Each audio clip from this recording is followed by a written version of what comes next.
Getting up in the morning is probably one of the toughest challenges that I've faced since I can remember. I mean, probably about 5 years ago, and I think it started once I got out of playing collegiate sports.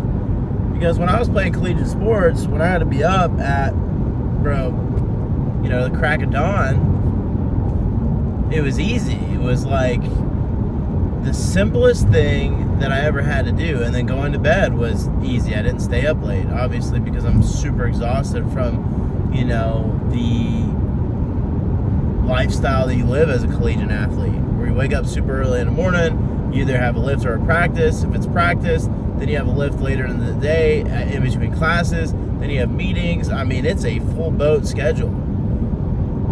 So don't get it twisted, people. I know that college athletes, make a lot of money now, or at least some of them do, but they put the work in for it, at least from my experience doing it. So that routine that I used to have when I got out of college it just stopped, and I'm not sure where it stopped. I haven't really pinpointed that, but I don't think it really matters when it started. It's just it's not been fixed for a very long time. I would, in the car business, if I'm remembering right, I would literally wake up at like the last minute before I know I would wake up at the last minute knowing that if I woke up any later, I would absolutely be late for work. I might already be a little bit late for work as far as like the time I'm going to arrive there, but I know it's not anything people would, crack me over the head at or crack me over the head on and yell at me, but that's not the point. The point of what I'm getting at is I want to be able to wake up consistently at the time. Like I woke up today. I woke up at 3:15, and yeah, it's an absolute challenge. And I've read, notated, listened to everything that you could possibly probably listen to about making getting up easier. But the one thing that you have to do is just consistently do it. And it's tough, especially when you've put yourself back into a routine that has bad habits in it. So breaking those bad habits can sometimes be a challenge. I'm facing those right now. But you got to continue to persevere and move forward. So I can't say that I'll do this every day, especially because tomorrow with work, I don't start work until 11 o'clock, somewhere around there, 11 o'clock at night, because I have some nocturnal jobs to knock out for work.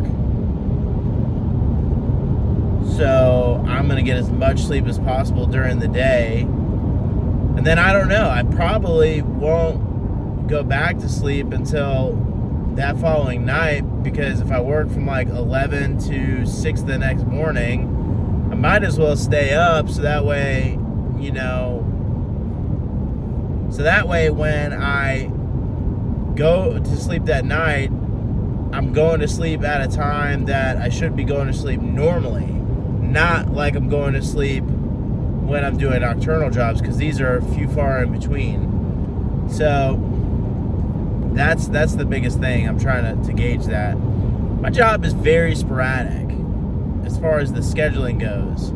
You could do a job and be out there till the crack of dawn the next morning doing it. I mean, my boss is an absolute workhorse, and he owns the company.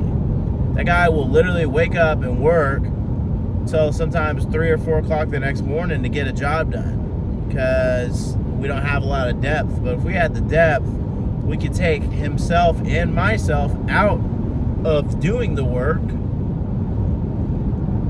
and focus on growing the business. But we're in a transition period where we're stretched so thin, it makes it challenging. But I think all businesses go through cycles like this. Hold on one second.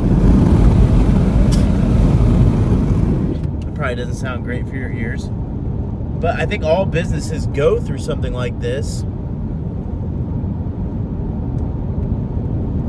We're just going through it at a time where it's magnified, in my opinion, or at least it feels magnified, because I've never been in this position before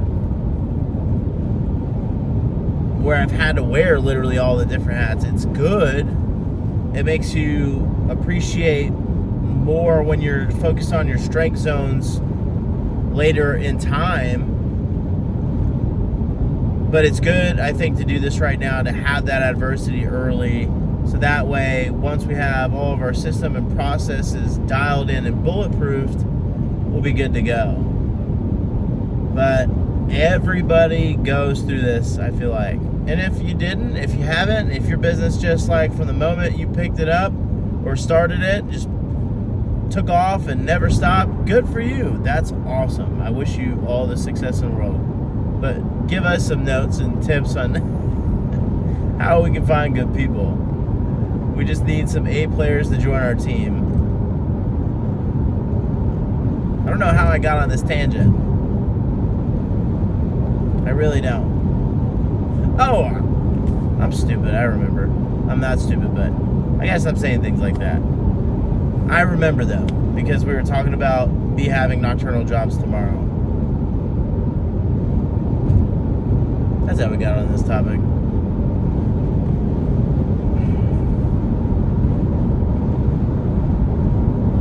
I don't know if it's placebo effect or anything like that, but I have noticed in the mirror when I'm looking at myself, slight physique changes,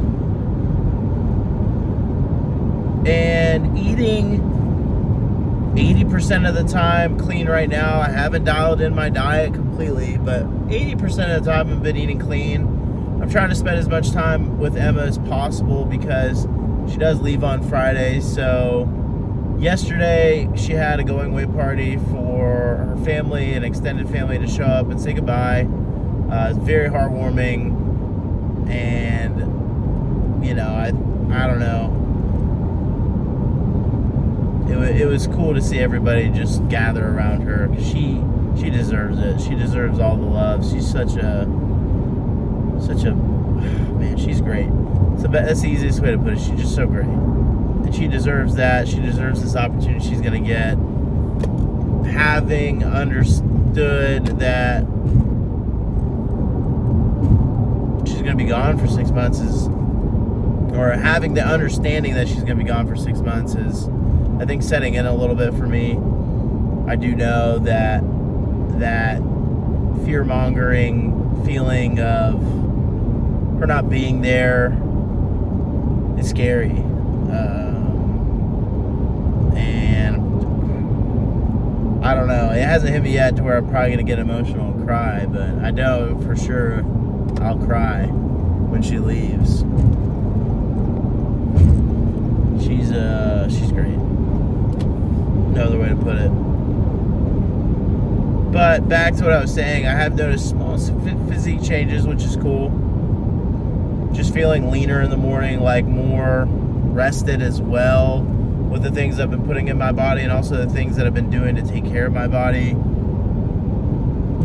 I have not been on a really good supplement protocol, I would say, with like taking my creatine or vitamins or anything like that. I haven't taken creatine in God knows how long. It's because I don't have any to take. But I do need to put that back into a regimen with supplements and vitamins, because they're good aids. When you're not getting them through the foods that you're eating, which I don't know if I am or if I am not, but I know the one thing that I don't eat enough of is definitely like vegetables. I love fruit. I can eat fruit all day long, but certain vegetables, man, they suck. It's just not for me. Not a vegetables guy. I'm a meat and potatoes guy. But you got to make sure, if you're not getting them in that way, you get them in another way. But the best way to get it in is through your food. I would never suggest, hey, take supplements over food.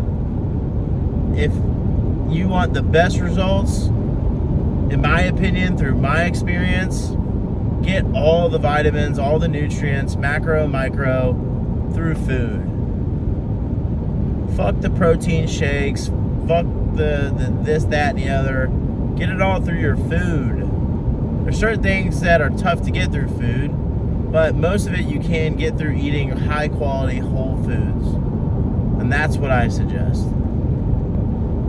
Because if you eat a 300 calorie meal, like a solid meal, let's just say it's in the morning, you have a bowl of oatmeal with some eggs, maybe a little bit of cheese or bacon for some fat sources. The cheese will add a little bit more protein into it. Have some fruit there. Maybe you dice up some bell peppers, make an omelet. I don't know. But imagine having 300 calories of that versus 300 calories in a fucking protein shake that all it is any whey protein mixed in with water in a shaker bottle. You shake that shit up. Maybe you have a few other things you add in there, and that's like 300 calories. And you're like, which one would I rather have? Well, they're both going to get you the caloric intake that you want or are looking for, but that protein shake ain't going to go far as your fullness feeling or being satiated. That shit's going to stretch. It's not going to stretch, but that thing's going to like make you feel hungry quicker later in the day versus like having a meal. I used to do protein shakes in the morning because they're quick and easy. I get it. When you're stretched for time and you don't have a lot of it, you got to make do with what you got. But now knowing that there's a bomb-ass protein pancake recipe out there that I've been doing for years now, man, game changer. I used to drink egg whites out of the carton. And I'm not saying that's a bad idea, because it's just straight protein, but it don't taste like anything. It doesn't even taste bad. People are like, oh, you're gross. Well, motherfucker, I'm gross, but I'm getting my protein in. I'm getting my fucking protein in. Yeah, I would literally, before the protein pancake recipe, I would literally just drink egg whites, put honey on bread with a little bit of salt, eat that. And that was like my pre-workout meal in the morning. As funny as that shit sounds, so it's not like the greatest idea, or most like it ain't the sexiest meal on the planet. That's what I'll say about it. It ain't the sexiest meal on the planet, but it'll definitely get you some stacked macros.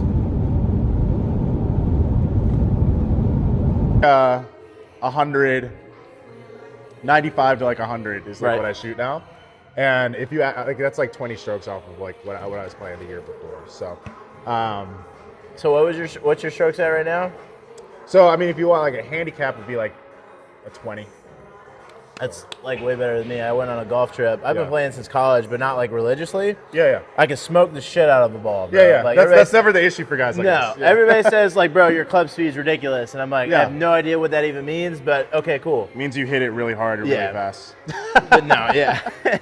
But like, so I went on a golf trip last June, Yeah. and this is all my best friends from college. And like, what's Yeah. your handicap? And I was Yeah. like, You don't know your handicap. I don't even yeah, know. So I which put already it- tells them everything yeah, they I need put to it know. in ChatGPT, and I was like, so if I do this, and it gave me like a 46. So I was like, That's like, I'm yeah, like- that's I'm like like- we're not even counting. I'm like 46. I was like, so I sent it to my buddy Logan, and he's like, you can't do a 46. He's like, you can like 4-putt every hole and you're gonna win. Yeah, I was like, yeah. isn't that the point? Like, it's not cheating if it's real. Yeah. Obviously, there's an algorithm that says it's real. Right. But he argued with me. He was like, I'm gonna give you a 40, and I was like, all right, cool. Yeah, 46 would literally, I mean, you get like 5 strokes in like every Yeah. hole, basically. Yeah, no, but it's such a fun sport. But we'll definitely get up. I'm gonna go soon. So Good. like, Yeah, let's two definitely of do it. my buddies, my girlfriend's cousin's husband and her sister's boyfriend, we're gonna go soon. So Yeah. we might have like a 5-some, but it'll be fun. So how did you meet your girlfriend? So we met on Tinder. By the way, where do you want to start? Oh, dude, we're literally gonna start on what I text you. So that is going to be probably incline press. I think that was. If yeah, I think imagine that's what incline. that was first. And then were we dumbbell? I think? Dumbbell. All right, let's go. So you met her on Tinder, Yeah. strong as I usually am. Yeah, you're like repping 315 though, like, and I'm over here like struggling with 225. Well, you had hurt your shoulder. I remember you were like recovering from your shoulder injury. Yeah, I definitely messed that up. Yeah, how did that happen? This actually, what we're about to do. So. Oh, good. I'm glad we're doing it then. Yeah, no, it's. I actually explained it why my first video back doing this. Okay. Because I had no idea about bracing your lats or engaging your lats on like a press. just all chest. Yeah, that's like all I focused on. But it's not like I was like moving a bunch of heavy weight or like just throwing it around like I did in football. Right. It was slow and controlled, but like I was going extremely heavy, doing like what you do. Right. Which having like a top set and then a few back offs. Right. And on that top set, like that 8th rep, I was like struggling to get like the last 4 inches of the lift. Right. And I just exerted all the energy I had, and then I just felt like a little pop, and I was like, oh. But I went and did, have you ever done that like electroshock therapy thing? Oh yeah, the stim machine? Yeah. So I did that for like 2 months, and then I was solid. Good. Yeah, and you were doing a lot of like isolation exercises and stuff. Yeah, I saw. But that's really all I've been doing is like lifting like a bodybuilder for going on 10 years. Because once I got done playing college football, I was like... You can leave those. I'm going to warm up with that. Once I was done with college football, I was like, let me just stay in the gym. But I didn't know what I wanted to do, so I tried all the different things. And then I started watching Rich Piana. Like, I feel like every aspiring bodybuilder... 24-hour arm day. R.I.P. a goat, bro. Oh, bro, 100%. But like the Armageddon shit, where he's like, you're gonna blow up your arms in 24 hours and do like literally 24-hour arm do a day. million reps of overhead tricep extension, just some unrealistic amount. Well, yeah, I mean it's realistic when you're on like enough steroids to kill a horse. And you're fine. 100%. But like when you're natural, you need to recover. Yeah. That's the big thing, and that's part of the reason why I don't do as much volume.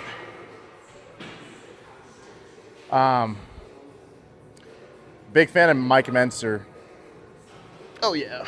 And it's really funny. So you got really into Rich Piana after playing ball, and I got really into Greg O'Gallagher.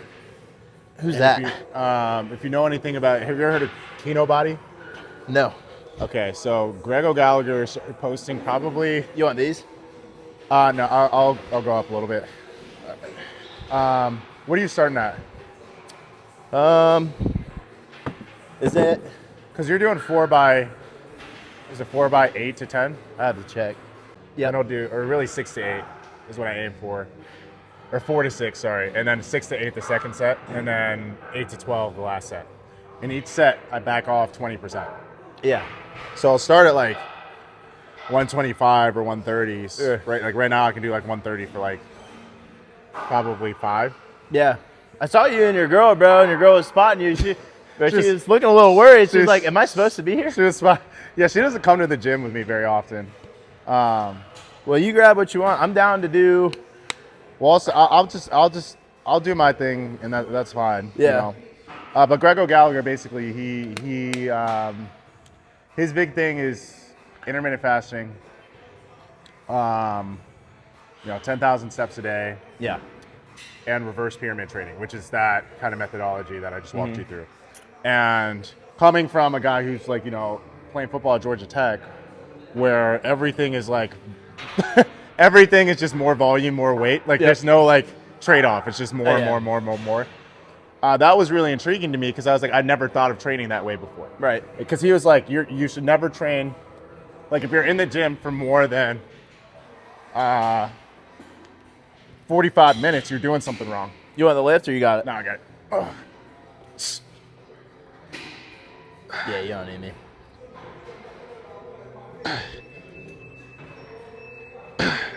So, I'm doing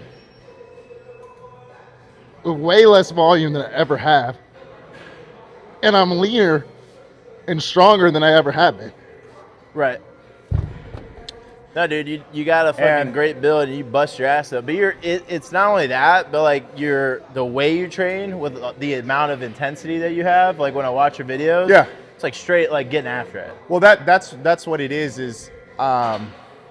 know, I realized kind of following his methodology, and then he really got a lot of what his thinking is from Mike Menser. Yeah.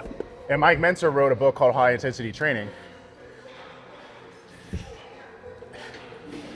And that's all he talked about is that concept here. Let's go. Lightweight, let's go. Yep. Good. Yep. Good. Good, Matt. Yep. Good.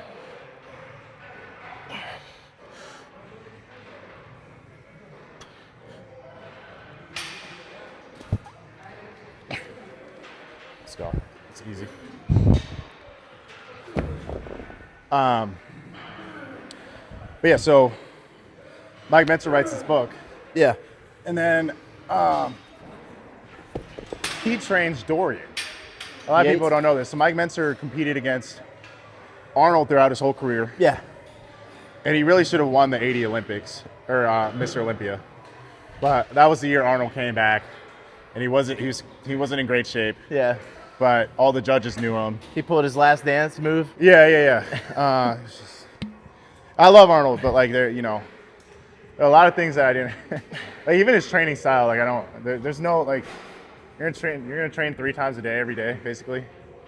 No one's actually doing that, unless you're on enough drugs to help you recover, because Right. that's all it becomes. Right. But Mike trained Dorian. Dorian obviously is 6-time Mr. Olympia, and that was what Dorian did. He did a, you know, an augmented version of that, but it was all high intensity training. He's only in the gym 4 days a week too. Yeah, exactly. So he had a lot of recovery. Mike was like, you need to train like maybe 2-3 times a week. You should have at least 48 hours in between your muscle groups. Right. And so Greg kind of took that and applied it to a natural. So he's like, okay, you train 3 days a week. You train the major muscle groups for aesthetics, which are you want your chest and shoulders, your back, and your legs, right? So you Right. train legs only once a week. And yeah, man, it was like, Yeah, I got you on one. Which one are you gonna grab? oh, I'm good, man. You're good. I appreciate it. If I can't do this, then I shouldn't be doing it. It's part of the workout. Oh. You got it. There you go.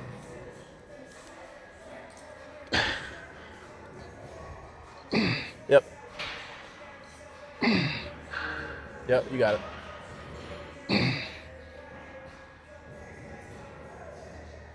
I got it. Don't touch it.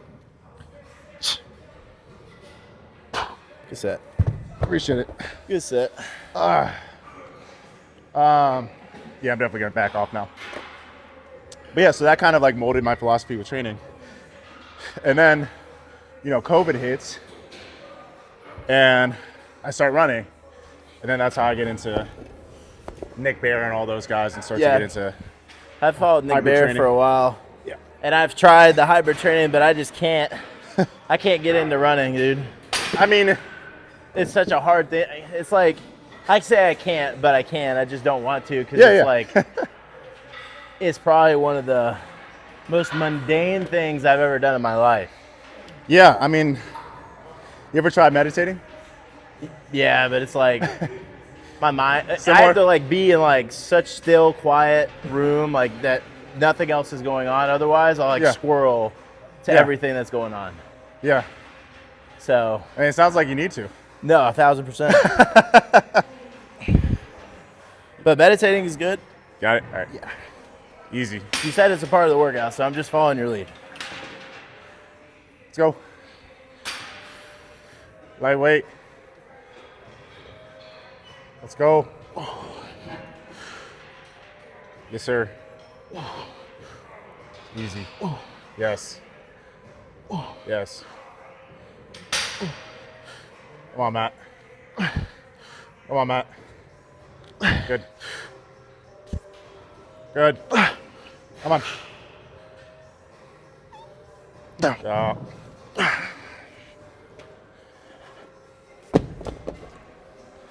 Yeah, I'm gonna stay there. Yeah, I'll back off to that. These benches are so much higher than like. No, I know, right? It's like trying to get my feet down. I'm like, But you're taller than I am, so you got an easier chance. I mean, like, I barely get there though, so. I'm like a kid at Disney World. It's the first time Legs on Magic swinging. Mountain. His legs are swinging so Right. excited. Yeah, Doesn't know the no. ride he's about to go for. Yeah, these definitely took some getting used to, especially coming from the ones at Forum that like are way lower to the ground. But once you get it, it's like I do like how wide they are. I feel like I got a lot more stability. Oh no, yeah. Yeah. These are solid benches. Like they're the same exact ones we had in Austin. I used to go to this gym, Los Yeah. Campeones. Yeah, Same gym setup. Yeah. I think different brand of equipment. yeah, Because they use like all Rogue and Panada. yeah. Instead of Arsenal, Arsenal solid though.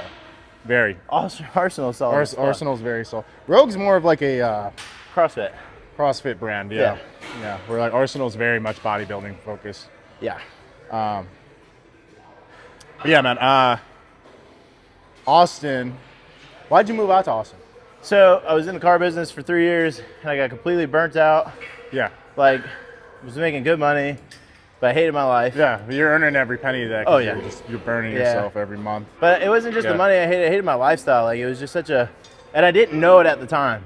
I didn't know I hated it. Right. But there was something in me that was like, Yeah. I can't keep doing this. Yeah, But like, so it was always like a work hard, play hard. Yeah, And a lot of so that. I was like, I got to get out of here. And this is like right around the time I actually started filming any type of content. yeah, I started on Snapchat, but then I was like, always seeing this gym, lift ATX, lift ATX, lift ATX. yeah. Right? And I was like, man, dude, like I was like, Austin's the spot, man. Like that's the move. And so I quit the car business. I was working with my brother-in-law in the company I was with before in wholesale real estate before it is what it is now. And it didn't work out. So I was like, well, fuck it. I'm not going to stay in Atlanta. I'm going to move out to Austin and go give this influencing thing a shot. Took a job that I shouldn't have taken off the, because I didn't ask enough questions. I used to blame the employer, but I should have blamed myself more because I was like, I didn't ask the right questions to get the proper level of expectations that I needed starting that job. Sure. So within 2 weeks, I took that job, quit that job, got back in the car business, and it like derailed What was the all job? the. It was I was working for RPM, which is a multifamily asset management. I got two like big scars. This one's probably the worst one. Oh Right damn! here. Yeah, I don't know if you can see that. So I had two orthoscopic knee surgeries. We're back though. We're back on both knees. And that was before I started playing college football. Right. So by the time I got through 4 years of playing, my knees were like I was in so much pain. I remember I'd go to practice and I'd have to take like 5 Advil. Oh Before yeah. I even got out on the court, almost said course. That's how much golf we play. Before I even got out there on the field, and I had to sit in like the sauna or the hot tub for like, 15 minutes. I had to do like a whole like pre-game and pre-practice routine just to feel okay. That's Right. like not healthy, dude. Like at 22, you're having trouble going up and down stairs without pain. Oh yeah. So I started doing hot yoga, and this actually brings up a different point. But before I jump into that, I don't want to leave the conversation about wisdom. So we will talk about that another time. Yeah, 1000%. The yoga piece. Sorry, buddy.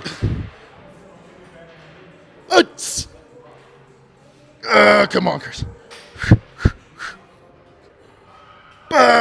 Yep, you got it. I get it. Don't touch. Good set. Good set. Yeah, the way I fail, I'm failing. That's it. Yeah.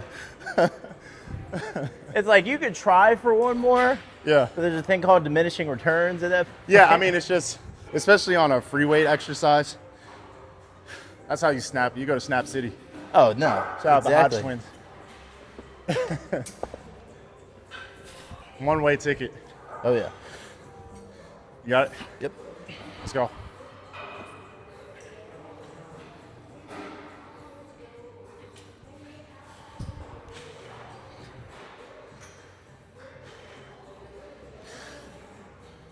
Let's go, Matt. Yep. I'm on. Oh, yes. Good. Good. Good. Good. Good. Come on. That's it. Good. See, I know how to gauge it now. Oh yeah. It's like muscle memory. Yeah. For most workouts. Yeah, this one's solid. My back days. What do you wanna start with? Yeah, I got it. Because I've actually been progressing this lift, so so I do 145 on each rung.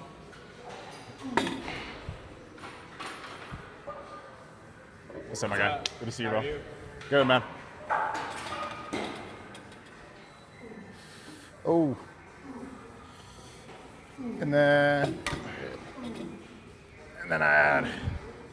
Yeah, I'll try to do another. I usually do a 25, or I've been doing 25, 25. Yeah. You want to put it on in the middle? Yeah, but I kind of want to do 45. Here, put a 25 down here on the stretch and then 45 in the middle. I know for a fact I'm gonna start with 3. Would you want that other 45? Yeah, let's do this other 45 here at the top. Because then it'll be stretch position. Well, it's just so funny, like having to load. You can load every position on this machine. Yeah. This is the right way to get the big back. This is indeed. This and weighted pull-ups. Yeah. I will personally attest to that.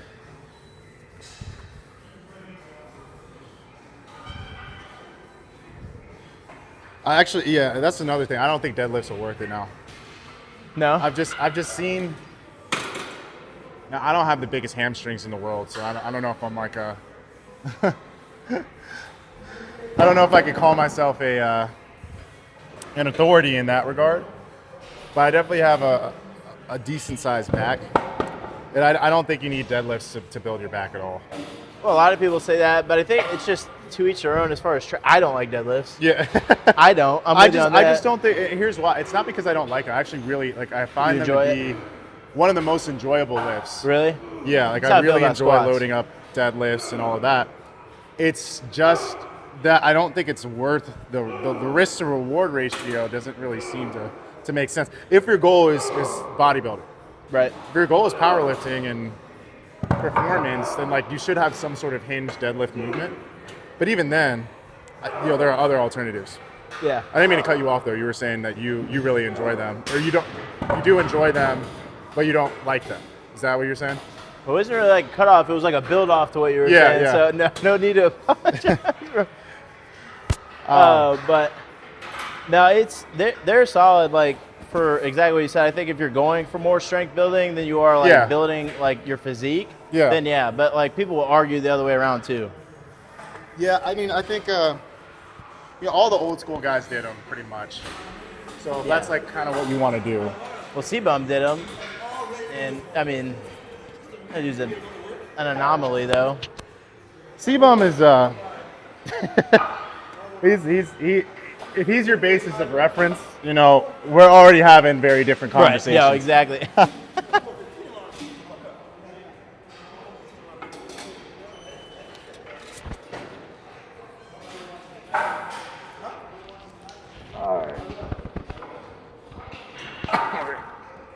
Okay.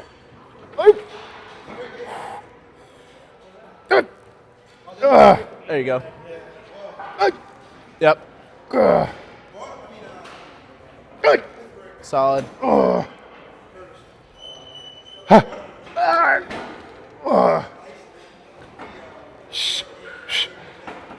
There you go.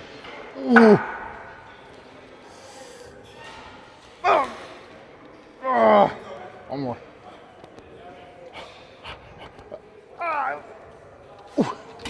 Oh man. Okay. That's insane.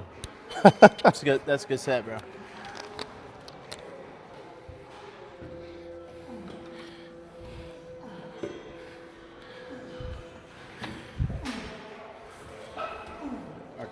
So like, You keeping the 25 on or? no, I took the 25. I'm just gonna do 3 plates. Now, like, just because I always put it on the middle. Do you really feel the difference? Like when you put it towards the bottom, like do you really feel that weight towards the bottom? Yes. Yeah, that's why I like to load it down there because, you know, the stretch is arguably the most hypertrophic, I always mess up those, hypertrophic portion of the movement. And so if you aren't loading the stretch, you're missing out a lot of gains. They're also really safe. You're not gonna, more times than not, you're not gonna hurt yourself in the extended portion of the movement. Yeah. You're hurting on the contractile Right. portion of the movement. Yeah. So you're just getting extra goodies down there. I like extra goodies. I like extra money. I don't think there's anything wrong with that. God honors that.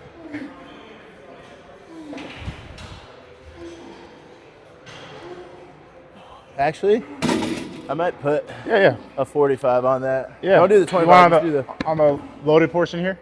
Yeah, I would put it at the bottom. Yeah. Let's try it.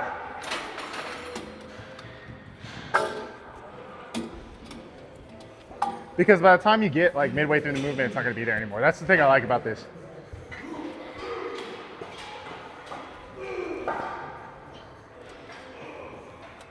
Good. Oh. Yeah. Yeah. Good. All right.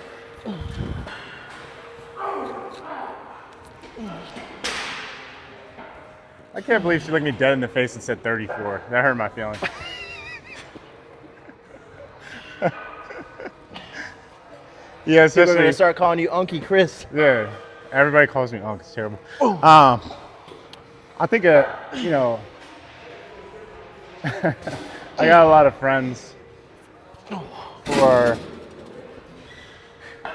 a little bit younger than me too. Yeah.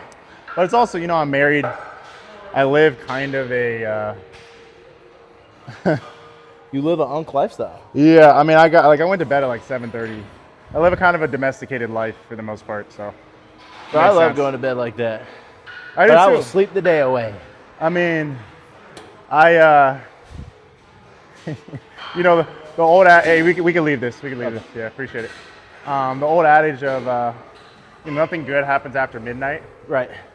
It really is true, bro. Like I can't think of a lot of good decisions I made after midnight. Although I met my wife at a bar, but I'm pretty sure that was before midnight too, because it was on a weeknight. So even that was probably a good decision.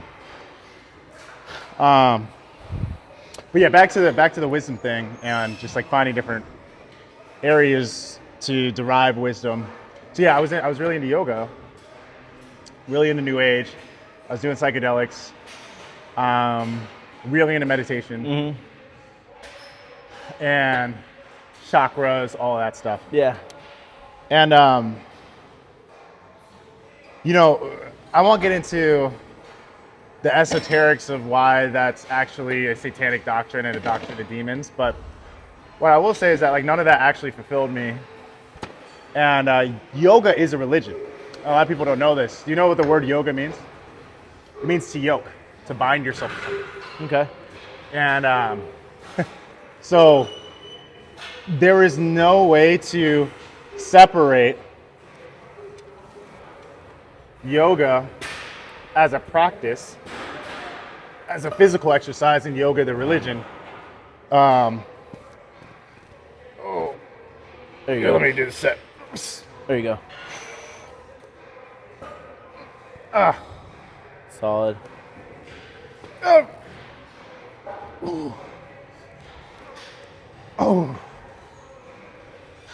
Ah. There you go. Yep. There you go. There you go. Good pull. Ooh. Two more. Ah. Good pull. Ah. Oh yeah, Chris, keep going. Ah.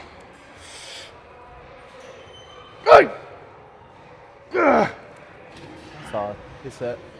Appreciate it. But You wanna keep use going. these, by the way? The meaning of yoga. No, I'm good, bro. I'm trying. So like, here's the thing. I appreciate it, Yeah. but I have the exact same ones. Yeah. The Gym Reapers. But I've fucking lost so many pairs of them. I don't understand how. I put them in my bag, but they fall out is what I think happens. But again, I'm just Do not you taking keep the proper Ziploc care. baggie? Because the Ziploc baggie has helped me. No, a but I ton. saw you did that, and I was like, did he just buy them? But I was like, no, Chris seems like the guy that puts everything back in the container or like box he got it in. Well, I'm like, if I don't do that, I will lose them Yeah, because they're loose and Right. you know, whatever. So every time as soon as I'm done using them, I just put them in that bag, and then I put that in my gym bag, and it doesn't leave my gym bag yeah. unless I'm going to the gym, obviously. Do you So, put your shoes back in the shoebox? I actually had a big problem Yeah. with like keeping shoe boxes, and Jordan, my wife, was like, I'm the same way. yeah, I just love shoe boxes. Yeah. Like I like looking, like I get a new pair of shoes, I want to keep the shoe box for like a couple weeks. It's organized. Like it looks organized. It looks great, but it takes up a lot of space. Yeah. Yeah. So, but yeah, yoga is a religion. You are yoking yourself to Krishna, to the Hindu god, basically, All right. the Hindu sun god. At every pose, like sun salutation, where you are greeting Krishna. Good. Keep going. Good. It is just another way to try to align yourself to the nature of that God. That's what those positions are designed to do. To align your body, to then align your mind, to then align your soul to that God. And what did Jesus say? Good. He said, "Come upon me, all those who are heavy laden, for my yoke is easy, your is burden is easy, light." and Yeah. my burden is light." Right? Yeah. 1000%. So what did he also say to the Jews in the temple when they were trading, right, and they were making money off of buying different animals for ritual purposes? He said you can't serve two masters. You can't serve God and mammon. No. They can't love money and Yeah. God. And so you can't yoke yourself to two masters. So if you're practicing yoga, knowing that that means to yoke, and knowing that all of those positions are designed in order to align and adhere your nature to Krishna and to the pantheon of Hindu gods, then you are now saying, this is my master. Right. And I'm going to conform my image and conform my nature to this being, or this set of beings. Yeah. And if you're Christian, you know that all of these beings are really just demons anyway. Right. They're masquerading as angels of light, but they're really demonic. And so I say all of this to say, as I went through all of those different practices of yoga, meditation, etc., it wasn't actually benefiting my life. I thought it was, and for a time it was, right? Yeah. Because Satan will give you a temporary as a trade. He'll give you a temporary upside as a trade for an eternal downside. Yeah. So I wasn't getting any better with my anger. I wasn't any more wise or patient. I wasn't getting any of the fruits of the Spirit because the fruits of the Spirit kind of have to come from the Spirit. Right. But you have to seek it Yes. and be open to it. And as I continue to seek knowledge, because I was also really averse to Christianity. I remember I was really big into Christopher Hitchens and a lot of these materialist guys who were able to refute Christianity. But as I was learning about them, I also started to learn about guys like William Lane Craig and other really intelligent philosophers, scientists, etc., who were Right. Christian. And why did they believe what they believed? And so that got me back into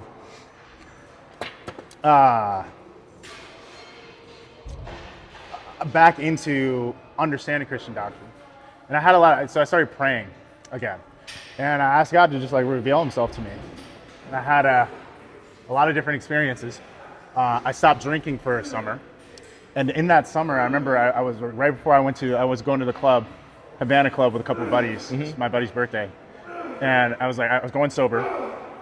I was like, God, if you're real, like reveal yourself to me in a way where it is undeniable. And if you ask him that like repeatedly, knock, you shall find, seek, and it shall be answered to you. Yeah. I go out, and a girl comes up to me, and she's like, "I know you've been praying tonight, and I'm just wondering, what are you doing here?" And I'm like, "Never met this girl in my life. Yeah. Never seen her. Well, like Latino girl." And I'm like, what? What? And she's like, "Yeah, like, you need to go to church, blah, blah, blah." And, we kind of part ways. And I kind of sit and like process what just happened. And I go look for her. I don't see her. She's gone. So I really believe that God kind of like aligned that, because that's something that, That gave me chills. yeah, that would have never happened. And, my intention that night was to go and like hook up with the girl or whatever. So God used something that was laden within my intention in order to break through to my conscious and subconscious. Yeah. So, yeah, and that's just one example of many. That's a good testimony. Oh, There you go. oh, There you go.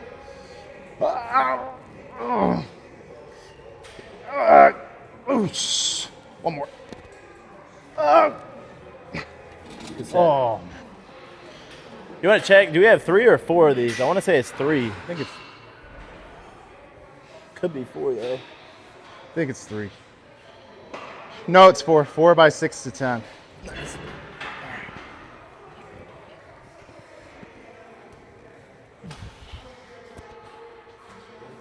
Good, Matt.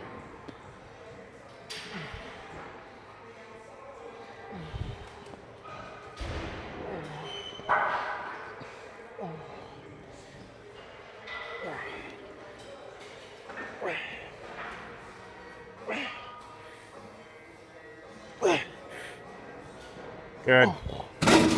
Love those partials. Those Bro. lengthened partials. Sam Sulek puts everybody on game. I never like. I would tell you like that kid is like, or a man. He's a man, bro. Like, but he's a lot younger than this. So, but he's like such a refresher in the fitness industry. Yeah, I love how genuine he is. I think Right. that's why. I think Gotta give him his flowers for that. I think there's a huge wave of authenticity. Go back to what you were saying about TikTok, where you're like, a lot of it seems performative, and It is 100%. and it is, right? And so I think you're seeing a lot of people gravitate. That's why my buddy Mike, like Higher Up Wellness, Yeah. that's why he's so popular, because he just says what he thinks and he stands Right. in his convictions. Right. Yeah, But you stand have firm. to, because like, are you acting out of your emotion, or are you acting out of your commitments and values? Like a professional acts and makes decisions based on his commitments, not his emotions. 100%. Like 100%. wise man Adam Tazy. Shout out Adam Tazy. He's my brother-in-law's Barnabas partner through Steve Weatherford's Champions in Christ Yep. Ministry. Yep. So they both went to the KMA thing, and like he came to my baptism last year and said that, and I was like, bro, that is like the most simplistic but meaningful phrase I've ever heard. Yeah. But it's just like your boy Michael says, like, it's simple, not easy, but a lot of people overcomplicate it, including myself, in a lot of different areas of my life. It's definitely not. I think everyone inherently knows what they should do, what they ought to do. And C.S. Lewis spends a lot of time talking about this, about how, one of the, if you've heard of like a teleological argument before, what the word telic, right, means directional, intentional, right? And logic just means the logic of that, right? So intentional logic, right? So to look at the world and say there is a logic to the intention, right? There is a rhyme or reason as to why something is happening. Right. But you could also make that argument from a moralistic standpoint, in that everyone knows what they ought to do, right? And that the truth and moral rightness is written on the hearts of men. And you know this, right? Like when you steal something and you know it's wrong. Even if no one told you that it was wrong, you would still know inherently You that inherently it was wrong. know, yeah, exactly. You inherently know that it's wrong. And that's where that comes from. And so, yeah, I think everybody knows, like, what a virtue is, right? Yeah. And what a lack of virtue is as well. So a virtue like commitment and like discipline, is always going to be rewarded because it is inherently virtuous. It's not virtuous because, as some of the moral subjectivists would say, Yeah. that society has decided that it was virtuous. No, it is a virtue, and society recognizes it as such because it is true. Exactly. But yeah, I say all that to say, yeah, everybody kind of knows what they should do, what they ought to do. It's human They nature. just don't do it. It's human nature, but it's something as old as time as the first story in the Bible.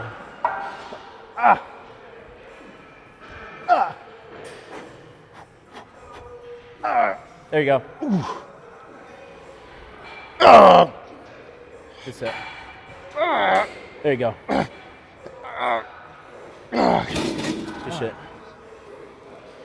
Oh, But no, like exactly what you said. Like, if you've never stolen before, nobody ever told you it was wrong. You have that instinct to know that it's wrong. But it's like I feel like that just justifies like the Book of Genesis, like passing the buck, like having that temptation of people believing, oh, the sin is the devil. No, the sin is you acting on temptation. yeah. It's such a misconception that people get, including myself for a very long time. It's like, oh, that's just the devil out getting me. No, it's like me feeding into like lies.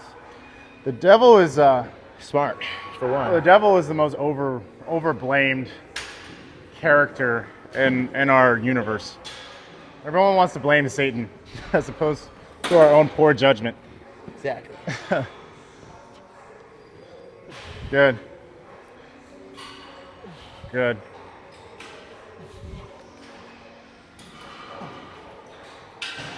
Give me 8 here, Matt. 5. Come on. Come on. Got 2 more. Yes. Yes, come on. Yes. Good. All right. Dude, 1,000%. Bro, when I used this machine for the first time last week, I was like Dude. surprised how heavy it feels. Yeah, dude, the most I've done is 45 to 25 and a 10. Yeah, I For did. reps. Because I'm supposed to do like 8 to 12 on this, and Yeah. I did. Somehow I muscled out 12. Yeah. Poor form. Yeah.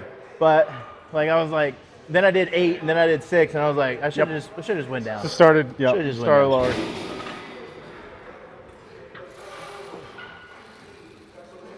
Sure. Good. Good.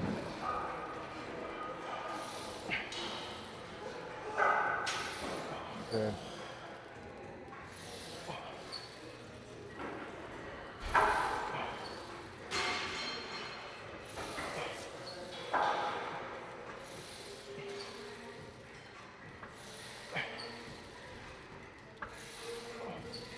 Make a decent time too. It's just now 6.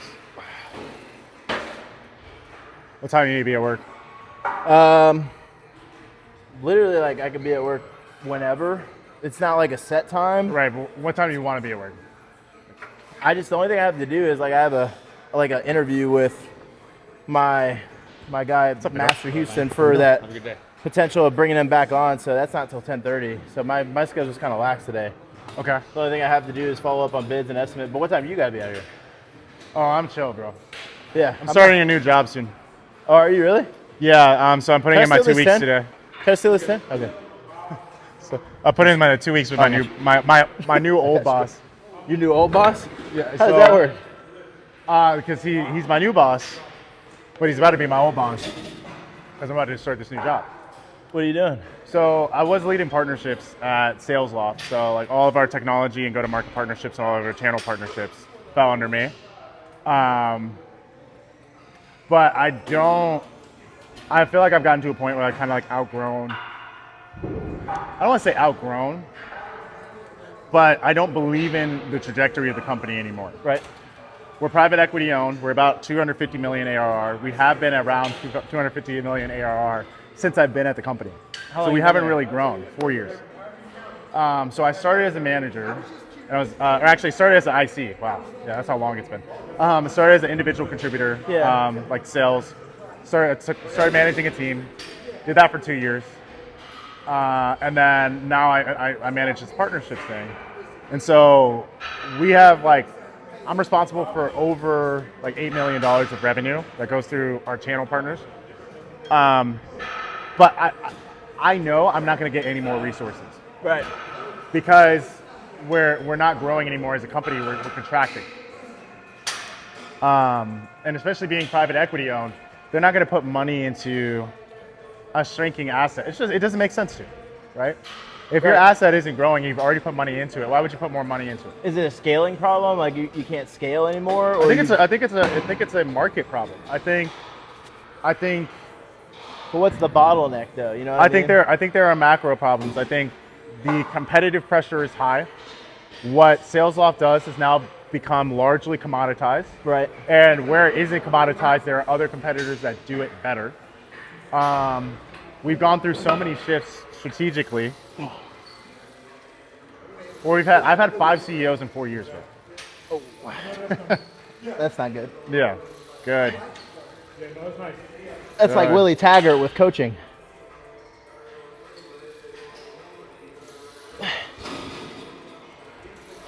It's a good analogy, but yeah. Yeah. Good. Come on. Finish it up. One more. Good. That's it. Dude, Yeah. It's good to see you healthy again, man. Like, I'm just like seeing you pushing weight because I know how frustrated you were like last time we were lifting. Oh, bro, it's so Yeah. annoying. So Bro, and then not too long after that, I tore my groin. I remember that, yeah, because Playing you were flag like, football. I remember you were posting content and you were like, I'm gonna train more like an athlete, and then like 3 weeks after you started like posting about training more like an athlete, you pulled your groin, and you're like, Oh, I gotta bro. restart. I was like, maybe this just isn't for me. But I was like, then again, I was like, maybe it is for me. 'Cause Yeah. I can still be athletic, but I don't stretch, dude. Now Yeah. I'm starting to. Like, I'm getting into it. Like, I try to, like, 2 to 3 days out of the week. Like, yesterday, just stretch, was in the sauna.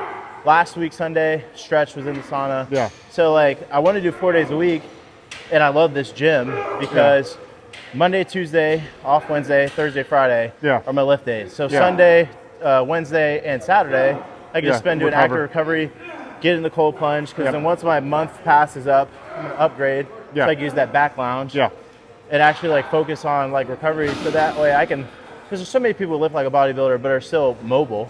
Like some bodybuilders are the most mobile people out there. Yeah, I think Chris is a really good example of that too. Yeah.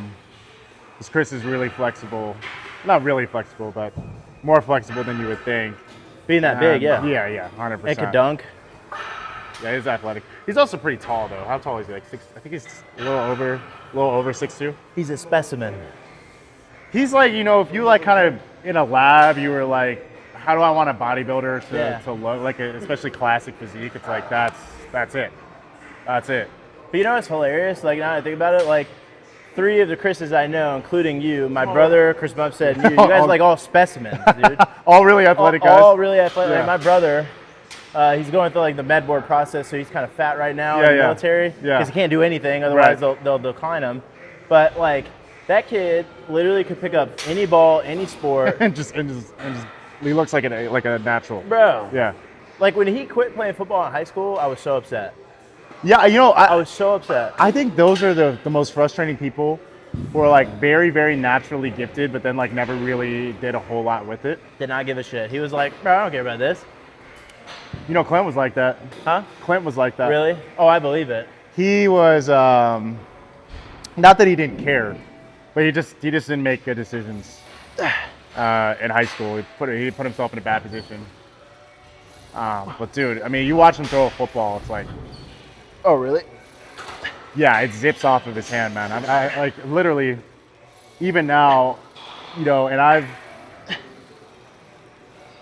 seen Deshaun Watson throw. I've seen Deshaun Kaiser throw from Notre Dame. Yeah. Obviously, our quarterbacks at Georgia Tech. Uh, What are you looking for? Oh, you can wiping it down.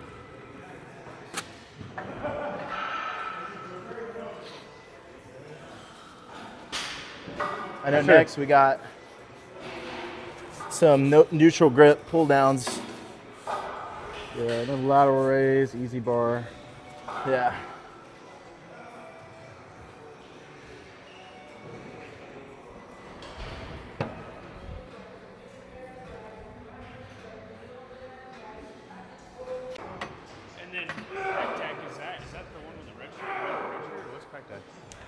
Pec deck is usually flat. It's usually flat. Yeah.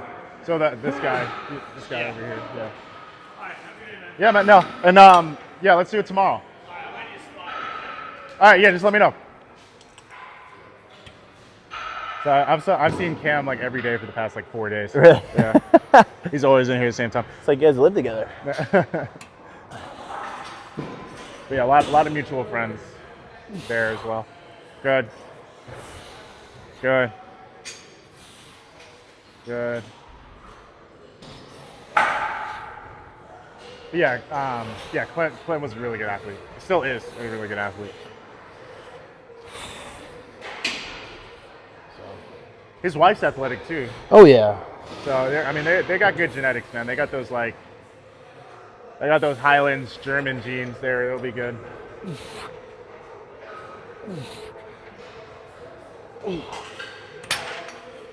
No, dude, like Star player in the Hitler Youth Program. Our friend, the German painter.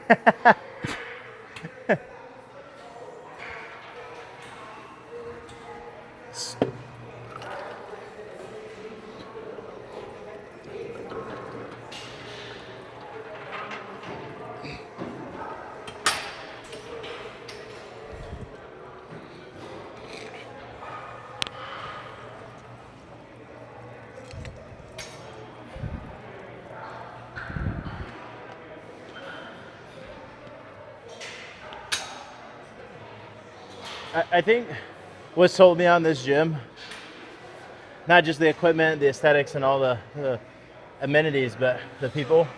Oh, 1,000%. Like I met Michael for the first time in person. Yeah. When Emma and I came here. Yeah.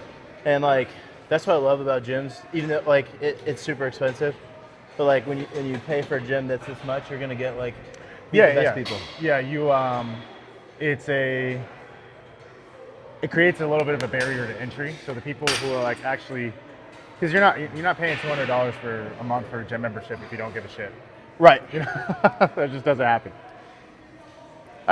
Maybe some people do that. I don't know. Maybe, but well, like I've only had like one person look at me funny with my camera.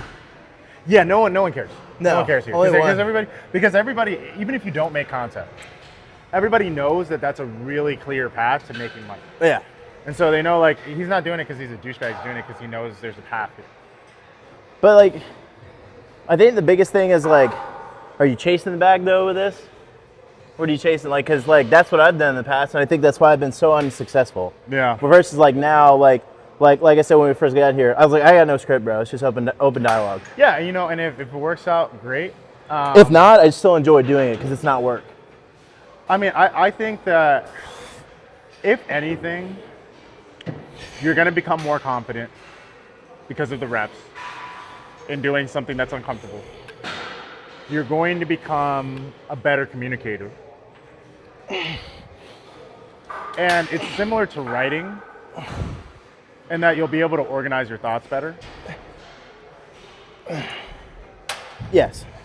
So there's so many auxiliary benefits. Where you at, 190? Yeah. Big back. I'm honestly, I was like, my back is cooked, bro. Honestly.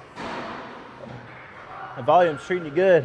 Yeah, this is gonna be. I'm gonna be sore for probably until my next upper day, which will be on Wednesday.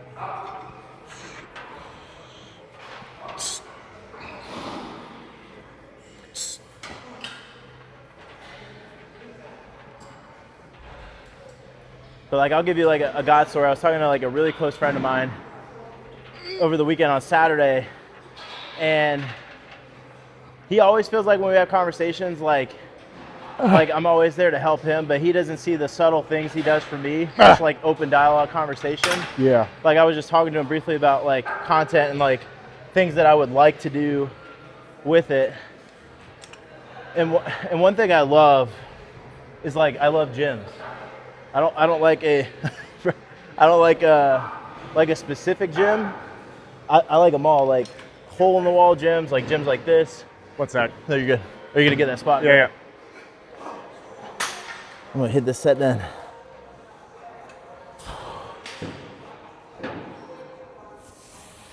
What are we going for here? All right, roger that.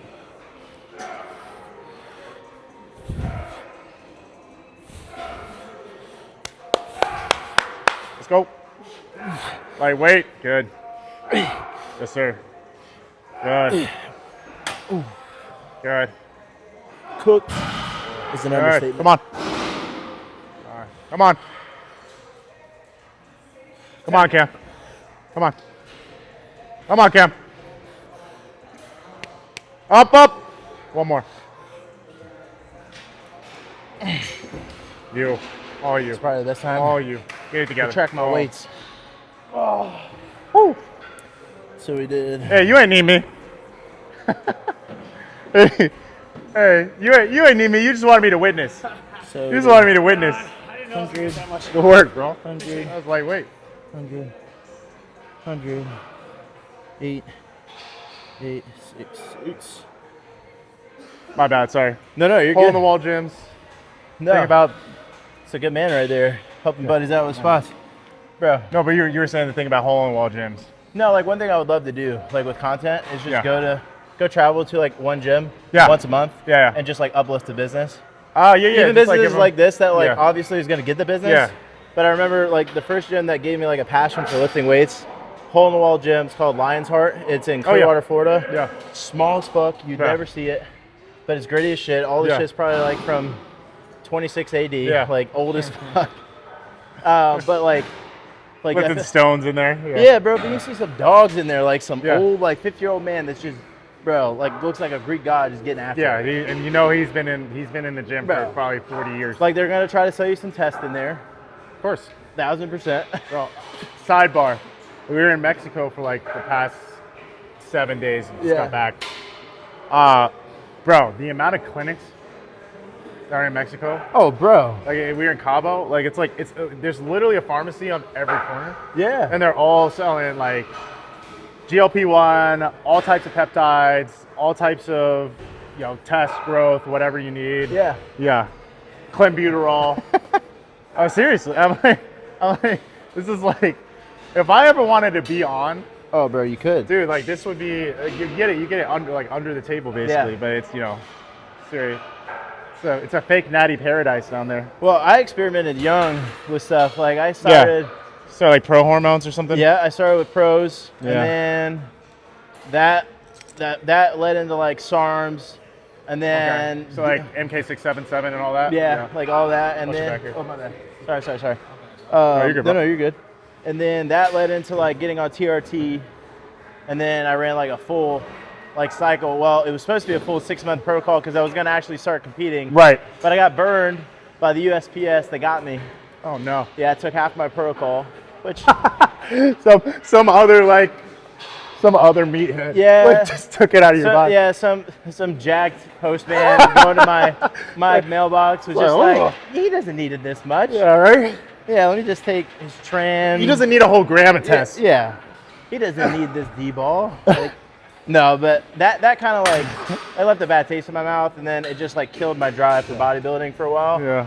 So, but like then after that, I've done like TRT, but I haven't been on anything for like 8 months because like this last few years has been such a struggle financially. Like shit's expensive to Yeah. keep up with. Yeah, it is. Yeah. But like eventually, like I'm gonna get back on, but just to keep my health markers optimal. Like I don't want to do anything crazy anymore because I'm 30. Yeah. There's no point. I'm not gonna compete or do anything like I that. want kids too. Well, yeah, that too. But there's ways to subsidize that, Yeah. you know. Yeah. But like, I just want to be optimal. That's the biggest thing for me. Just be optimal, and I want to beat all my kids at every sport they play. So When I had coming off and being off for 8 months. What's the biggest difference you felt? When was the best you felt? Man, probably right after I did 75 hard for the second time. Yeah. And I went sober for a year. Yeah, so you're sober, 75 hard, obviously. 75 hard is always gonna make you feel good at the end of it. Right. First month is always tough. And then, were you on anything too? Yeah, I was at just on the time? TRT at the time. Just on So TRT, low, so low just like a dosage. low dosage Yeah, tea. low dosage. Yeah. Was on that, but I felt good. But it wasn't because of the you drugs. done? Yeah, that's it. So we got this. We got lateral raise. We'll go to the machine. Okay. That's why even in the Live Hard program, like you have breaks in between Right. because you shouldn't, bro. It's not. You're not going to recover the way you want if you're working out twice a day, No. every day of the week. No, not at all. Even if you're doing a 45-minute walk like I was doing for your outside workout. Yeah, it's a lot, dude. Like, you're not doing Well, that. like I would much rather, because 10,000 steps, you can get 10,000 steps without walking 45 minutes. 45 minutes outside is a long time. huh? You can get 10,000 steps a day without walking outside 45 minutes a day. No, that yeah. Like, like it's just that's a lot. That's a no, lot. it of, is. Especially if you've already hit another workout every single day.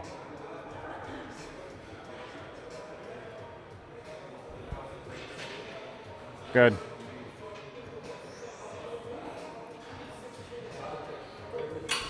Whew. You spent all this time. I haven't talked about your girlfriend once. Oh, bros. What's her name? Emma. Emma. Emma. For Emma, forever go. Great Bro. song. So yeah, she leaves Friday to go to Djibouti for 6 months for work. Who? Djibouti is in East Africa. No. No, I know what you're saying. Bro, we all crack jokes about it. Like, I didn't even know that place existed. Yeah. But it's like right near Somalia and Yeah. Yemen. Yeah. But so she works for this place called Almenton, and it's like a government contractor. Yeah, So it's like was it a children's daycare center with all the Somalians? But it's like that because you got. I mean, your daycare like workers are like spec ops. so- Bro, unreal. I'm sorry, just sidebar on that. It's all good. That is insane. Yeah. You've seen this like in Michigan and all those places? Huh? The Somalian daycare centers? Mm-mm. Oh, you don't know what I'm talking about? No, I thought that was just like a joke. No. Okay, so there have been like basically money laundering daycare centers in like makes what is it, sense. Michigan, Minnesota, a bunch of different states. Basically what they'll do, they get like a lot of subsidized fund, like a slush fund basically. Yeah. If you can say, hey, we have a daycare center. And so these Somalians who have been moving into like, obviously there's been like a huge influx of Right. people migrating over. They've been moving in and they're starting up daycare centers with no children in them and getting like $6 million from the government. And like it came to a peak because this Somalian who lives in Minnesota literally comes out and he has freaking chrome heart glasses on. Oh my god.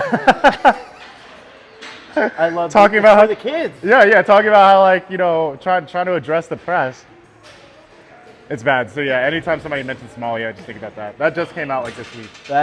But it got overshadowed by all the stuff going on with Venezuela right now. I didn't know that was a thing. Could you see if this is? I think this is 3 sets on this. This will be your third Third? set. Yeah. Yeah, but it's only 3 because I know. And this is 3 sets. yeah. And then got rear delt. I think. That's correct. And then it's like one other. It's like a bicep and a tricep, and we're done. That's correct. Yeah. Easy bar curl and triceps pressed out. It's like push down. You could do the easy bar. You could do a straight bar. But no, I didn't even know that was a thing. I thought it was like a joke, but it makes sense. I like the chrome heart glasses. I think it's bold. He's just inspiring the kids, okay? Like, kids, you too can have these chrome the hearts imaginary kids. And if you learn how to launder money the right way. Yeah, exactly. And the imaginary kids so there's been this guy who's been like going around to forgot his name, but he'll go around to all of these different locations and like Minnesota, Michigan, wherever, and ask like, hey, like, are there like I want to enroll my kid into this daycare center? Are there any like can I do that? And they, like all of them are like, no, there's can't do it. Or he'll ask like, hey, are there any kids here? It's like the middle of the day. There's no kids. Unreal, dude. And they're getting like millions of dollars in funds.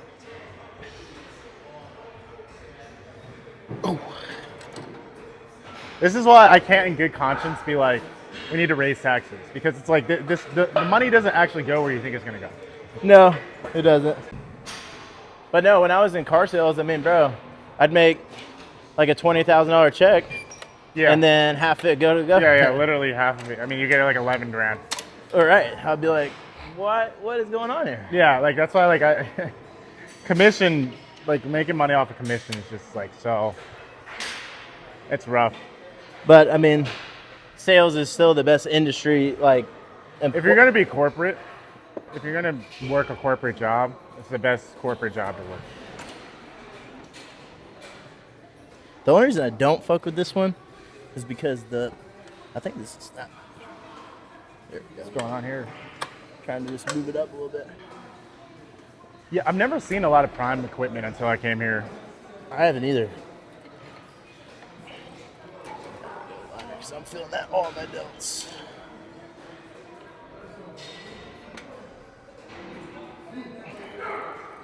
Yeah, it's really starting to fill up now.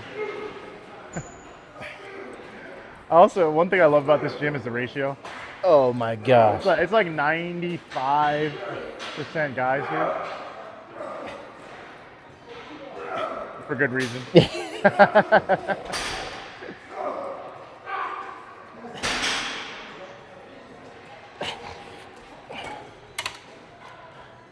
It's definitely the best gym I've ever gone to.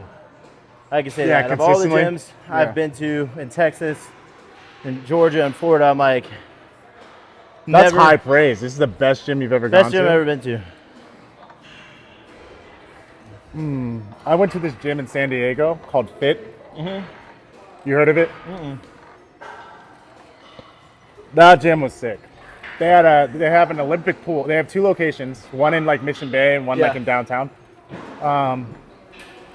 The one in downtown is a little bit smaller, but it's like it's overlooking the Padres Stadium. Oh, cool.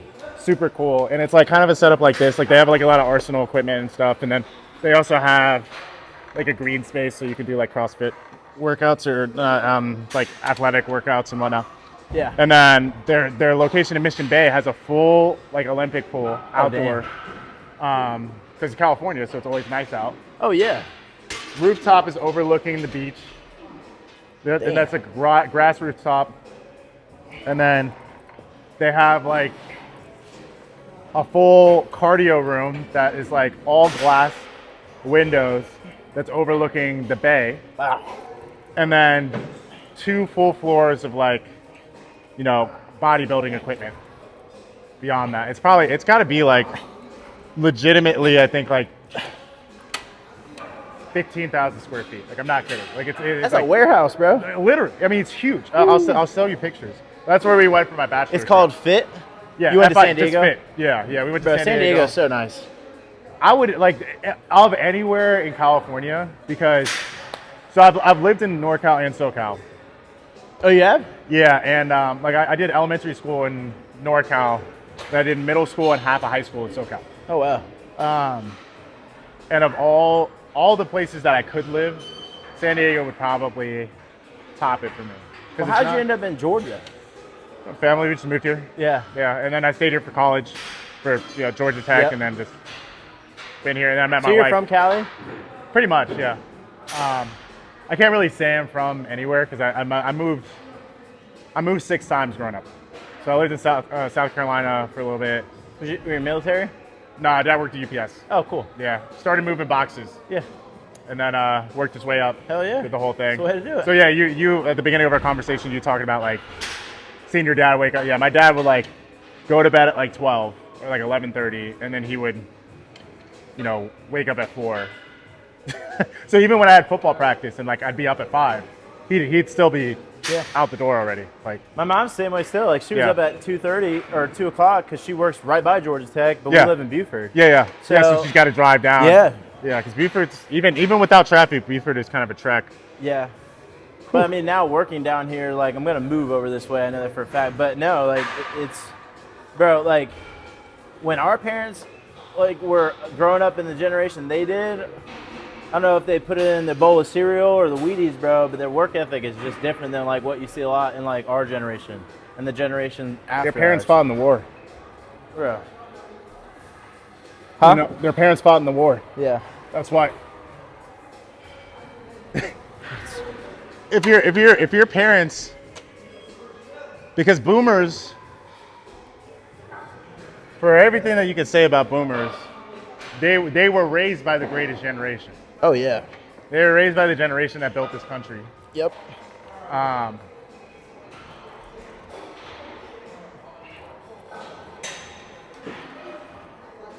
So that's where that work ethic comes from.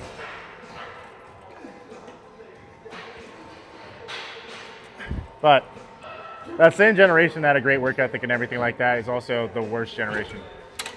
Boomers, or maybe even Gen X. I don't really like Gen X very much either. But I'm sure people will say that about us in years too. I think it's a different mindset. Like, I think our generation started opening doors that boomers and generations before were like, no, that's against the grain.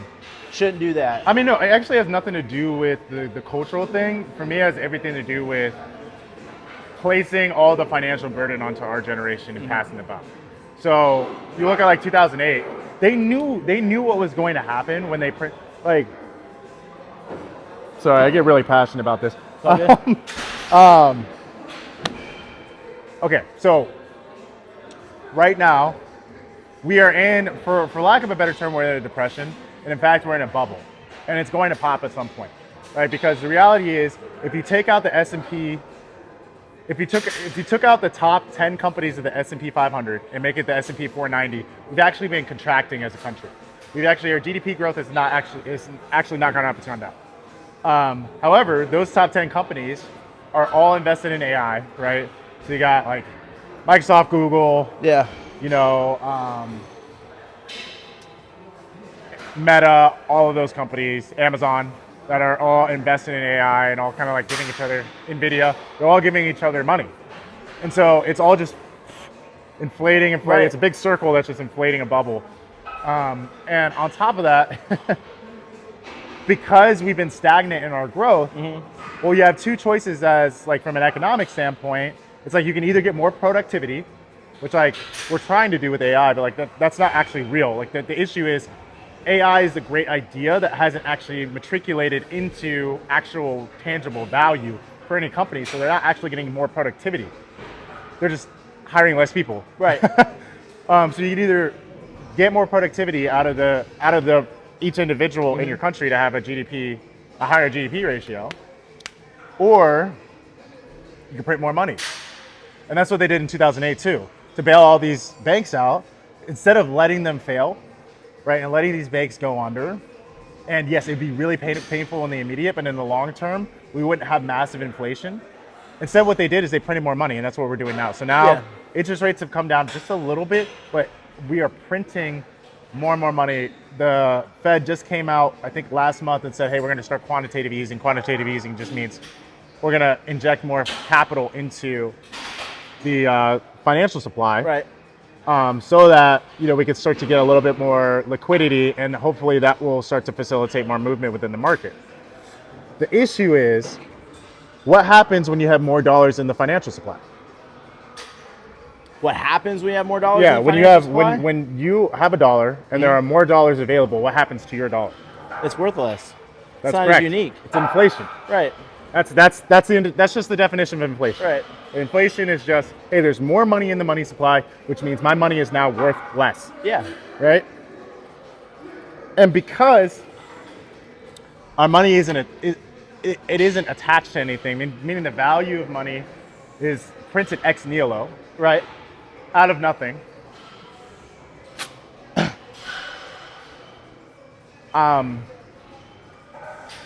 The level of inflation that we can see and how quickly that can happen is dramatic, because there aren't as many constraints on you printing money. Before, when we were on the gold standard, you had to be like, okay, well, this has to adhere to how much gold we have stored in availability. Right. But would you wanna like do one after the other, or you want to superset this? we can superset. All right. Because we can do. High cable lateral raise, would that just be cable up? Yeah, I think you're starting low and then going high. Yeah. And I would if you've seen Matt. if you've seen Jeff, what Jeff will do is he'll lean away. Yeah, and go like this. Yep. Yeah, so we can superset with easy bar, and then we can just use that straight bar and just literally. Yeah. We'll just load this up. Yeah. Yeah. What do you want on? Because I think it's 8 to 12 on both. I know that for a fact. I don't.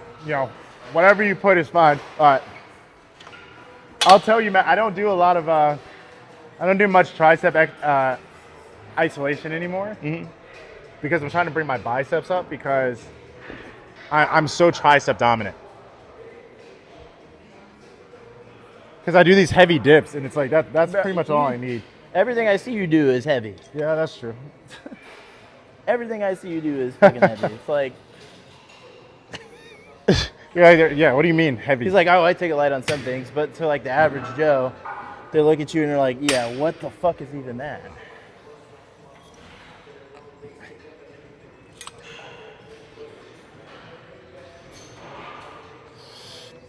Oosh.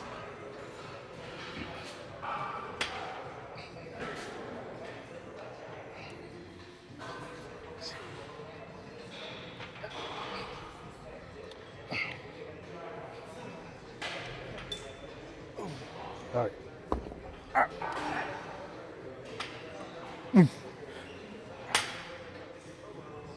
It's good to be aware of like where your strong points are and weak points are. Like, I feel like a big like strong point is my back. Yeah. Huge weak point is my upper chest. Yeah. Like- Which is why you always start with incline. Well, that and I just love that exercise. Yeah. Between hack squat and that, I don't know which one I like more.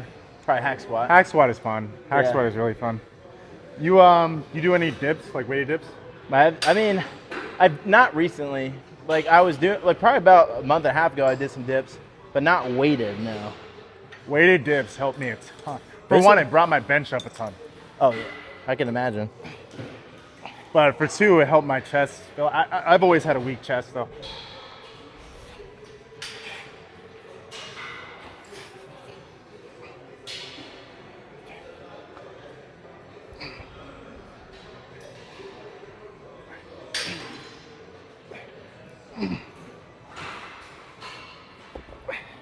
Oh.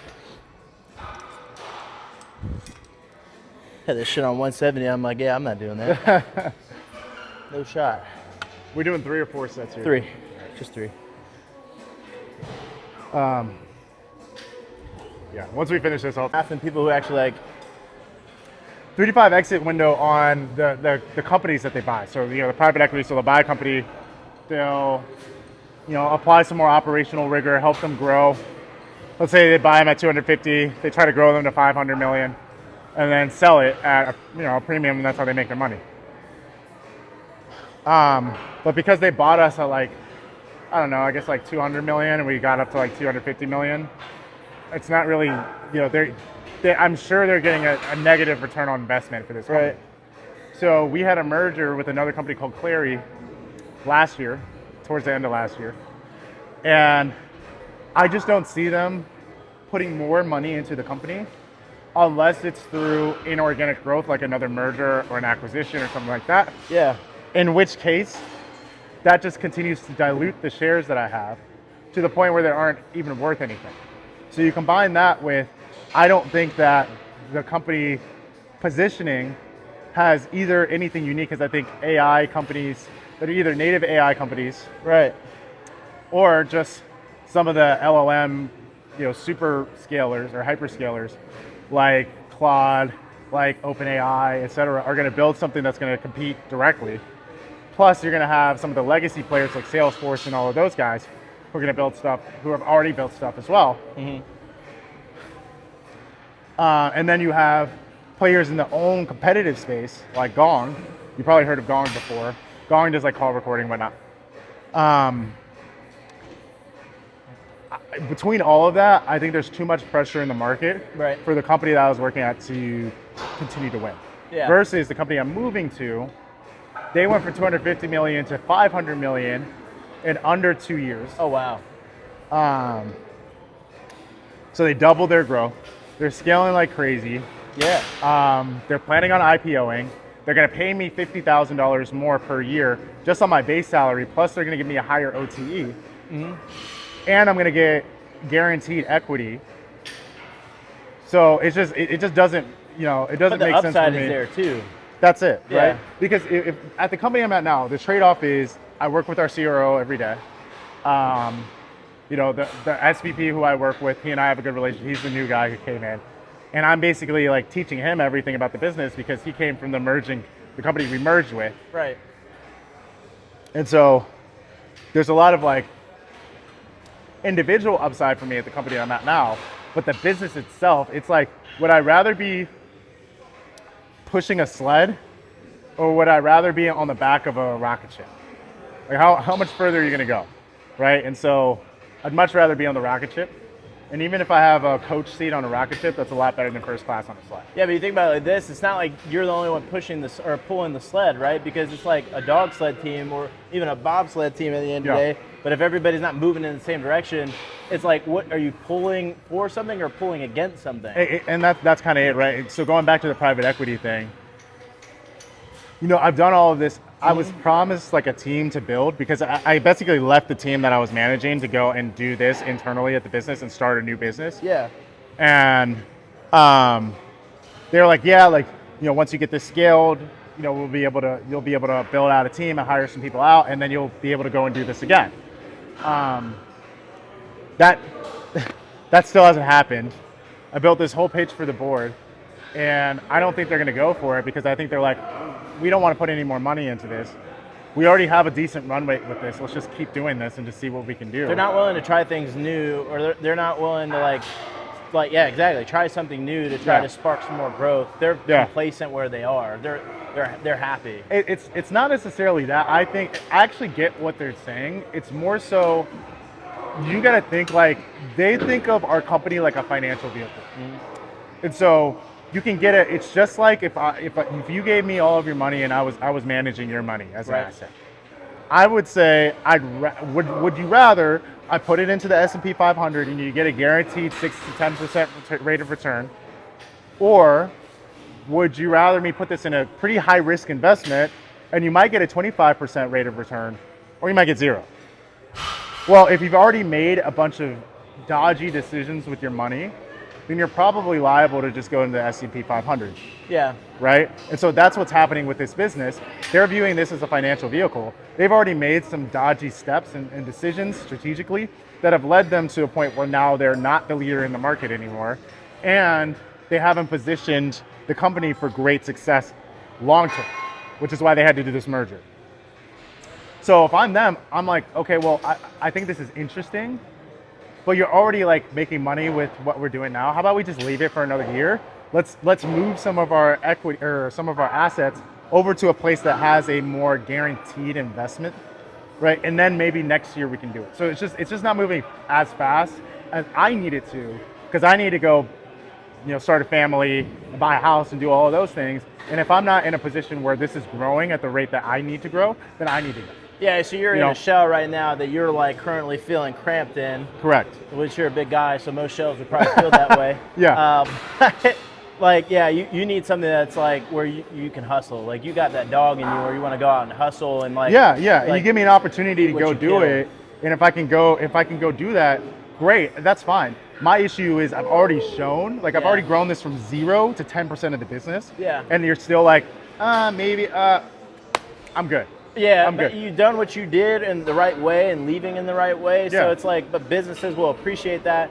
But you might just be that guy for the season that they needed to get them to where they are. And it's like, boom, all right, well, we're good. It's like, okay, but we're not still growing the way I need it to. Yeah. So I need somebody else who is. And there's always going to be a niche for that. There's always a need for somebody like you in any industry that can go in there in their operations and to develop a business. It's always going to be needed. Yeah, and so I'm super thankful for the company and what they, like the opportunities that they've given me, because I hadn't, before I came there, I had no management experience.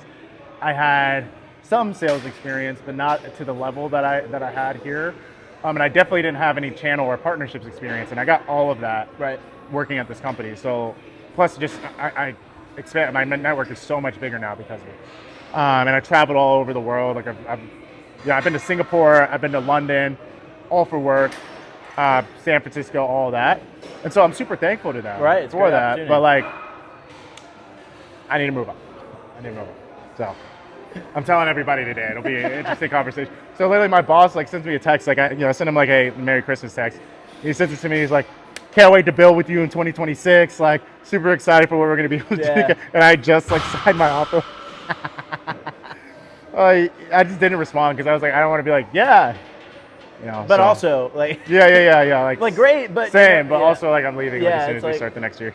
It's like love you, but fuck you. Yeah. No, I mean, look, I mean, That's the thing about this stuff is like it's just kind of like you got to do what's right for your family, especially when you have a family. You have to look out for yourself first in certain situations like this. Yeah. But like when you've done the right things for them and you leave it in a good place, they're not going to be mad at you. And if they are, it was never the right place for you to stay anyways. Exactly. Yeah. There's so much more I could say about that. But I do encourage you to read a book. Oh yeah, 100%. Actually, I want you to read 2 books. We'll definitely text them to me. One is about Well, let me rack that weight real quick. I got you. you got it. Yep. But while I'm doing that, drop some wisdom in that camera, though, son. Let me get a Bible verse for y'all. Let's end the chat like that. Drop some wisdom from Mr. Chris Turner.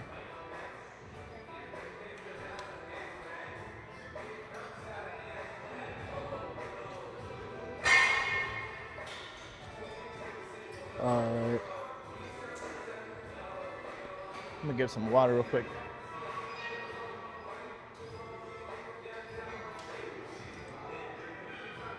Excuse me a sec.